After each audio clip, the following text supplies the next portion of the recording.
And let's bring in Riley Yesno, Indigenous rights advocate and writer. Riley, first off, thank you very much for being here. A Canadian Indigenous leader honored for the first time with this sort of national ceremony. So explain for us, why Murray Sinclair?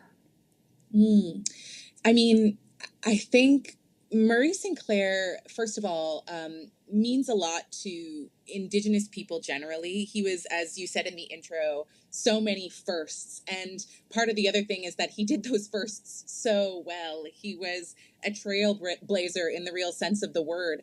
And also, he's become kind of synonymous with reconciliation in Canada.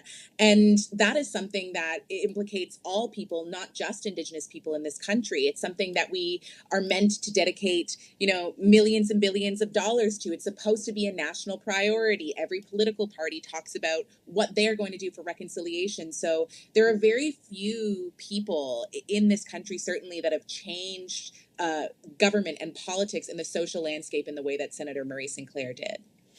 Now, I understand you met Mr. Sinclair in 2019. How did he inspire you and your advocacy?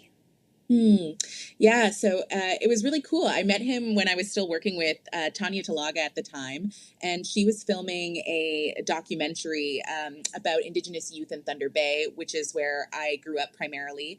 And Senator Sinclair at the time had been leading an investigation into the Thunder Bay police force and the racism that was existing in the police force. And so I felt like I was getting like a one-on-one sort of lecture with him, which was really, really cool.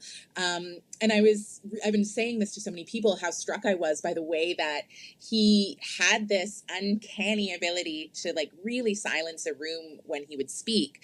And I think he must have known this, but that even with that speaking ability, he never used it to speak poorly about others. He never, was full of ego when he spoke. It was always about the mission, about making life better for Indigenous people in this country. And I really admired the integrity with which he acted in that way.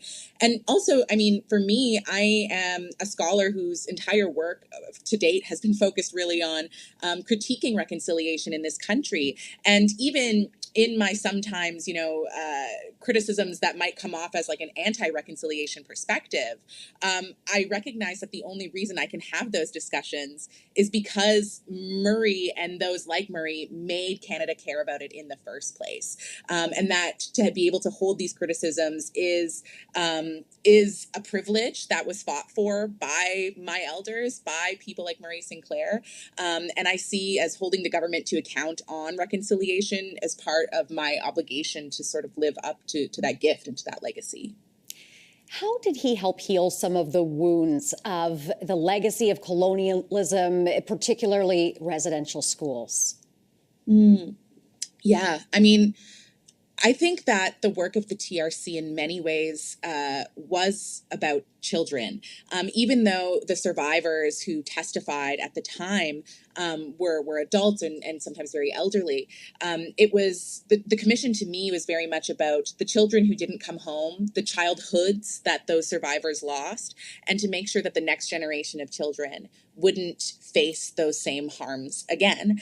And so I think that going back and telling those now adults that, their stolen childhoods, that the things that happened to them were wrong, that we are going to listen to them and talk about why they are wrong now and into the foreseeable future is something that for so many people, whether or not the government takes action that we might think is fast enough or harsh enough, that act of listening to them and hearing them, I know was profoundly healing for many, many individuals. Riley, your insights are so appreciated. Thank you very much for being here with us today. Good, thank you.